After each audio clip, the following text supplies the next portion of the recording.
Buenas noches, profesora. Mi nombre es Luis Ángel Paucar Montesa, soy estudiante de la carrera de Derecho del segundo ciclo. El día de hoy hablaré sobre un análisis filosófico del caso de corrupción en nuestro país, el caso de la señora Betsy Chávez.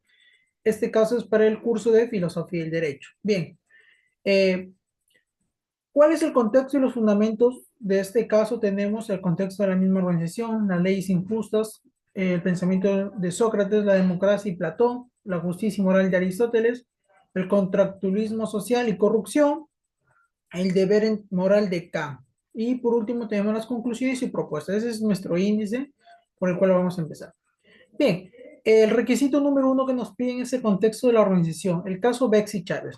El caso de la señora Betsy Chávez simboliza hoy por hoy cómo el poder político puede generar un conflicto jurídico, de leyes, obviamente, ¿no? La señora Betsy Chávez es una ex primera ministra que está investigada por el presunta participación en el intento del quiebre constitucional llevado el 7 de diciembre del 2022. Más bien dicho, es un autogolpe del cual se le acusa a ella junto al señor Pedro Castillo. Ella es la coautora, por así decirlo. La fiscalía lo que impuso fue que ella participó de esa rebelión o conspiración contra el poder, contra el Estado peruano, configurando así un uso indebido del poder del cual ella en ese tiempo tenía. Su prisión preventiva fue declarada muy arbitraria por el Tribunal Constitucional debido al tiempo, ¿no?, de que llevaba encarcelada dicha señora, abriendo así hoy por hoy un debate sobre la lucha contra la corrupción y los derechos fundamentales de la persona. Ese es el contexto del caso Betsy Chávez. Pero recordemos que este caso, ¿durante qué época se marcó o durante qué circunstancias? El contexto político que se vivía en ese entonces, en el 2022, era una gestión de mucha conflictividad entre el Ejecutivo y el Congreso. Ejecutivo, que son los ministerios propios, y el Congreso, los mismos congresistas, valga la redundancia. ¿Cuáles fueron las denuncias de Fiscalía? La participación activa en la gestación y la difusión del mensaje presidencial para disolver el Congreso. Las acciones legales que se llevaron a cabo fue una prisión preventiva de inmediato, declarada hoy por hoy arbitraria por el Tribunal Constitucional, pero el proceso penal aún continúa. ¿Cuáles son los efectos que hoy por hoy se ven en la sociedad? Los debates públicos sobre la lucha anticorrupción y las garantías procesales. Por último, también y siguiendo con los demás requisitos, tenemos Sócrates y Platón, grandes filósofos en el que tiene que ver la obediencia, la justicia y democracia. Sócrates habla sobre las leyes injustas y la obediencia. Sócrates planteaba tensión entre obedecer las leyes de la polis, de la sociedad y la exigencia de la justicia.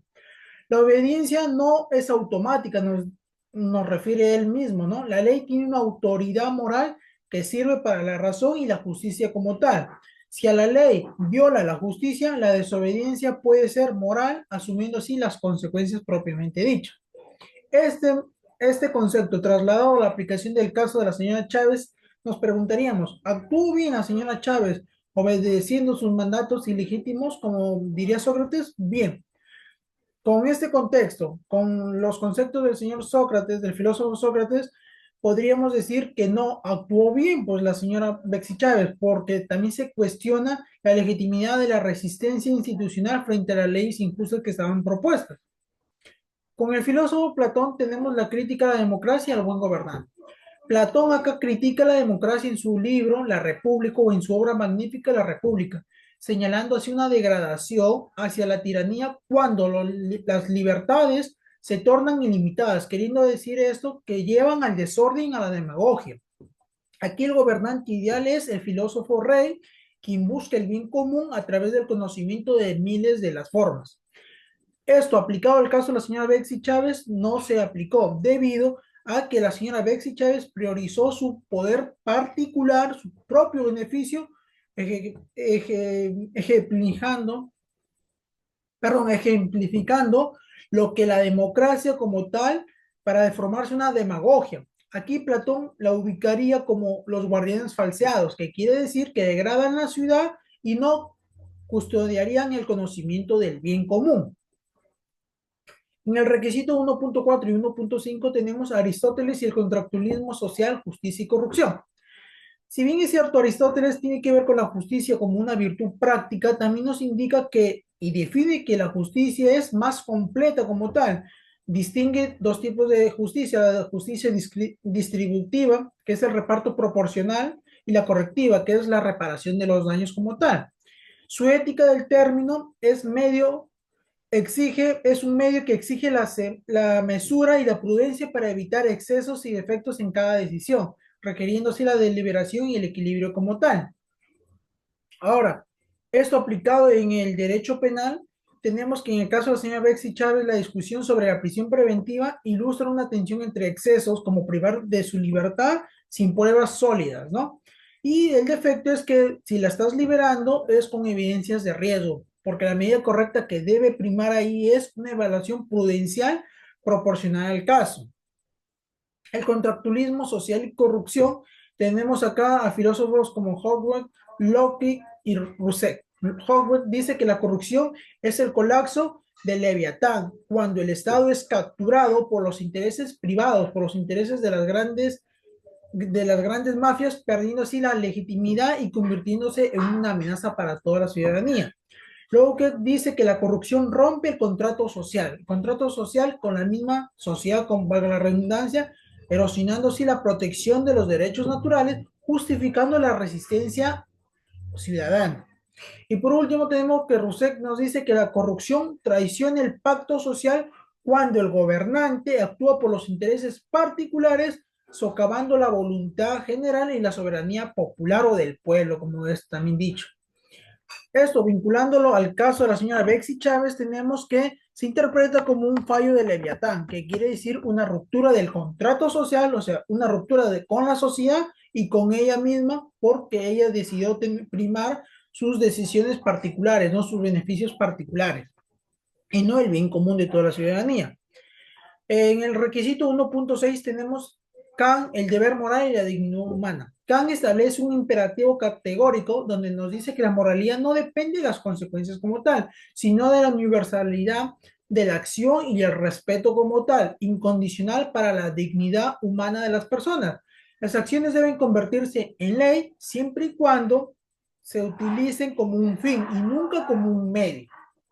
La evolución kantiana, en el caso de la señora Bexy Chávez, se podría aplicar que si bien es cierto, la máxima es quebrar una ley para asegurar un régimen, no puede quedarse como ser universal ni ser anulada por un Estado de Derecho, sino siendo moralmente inadmisible sería, ¿no?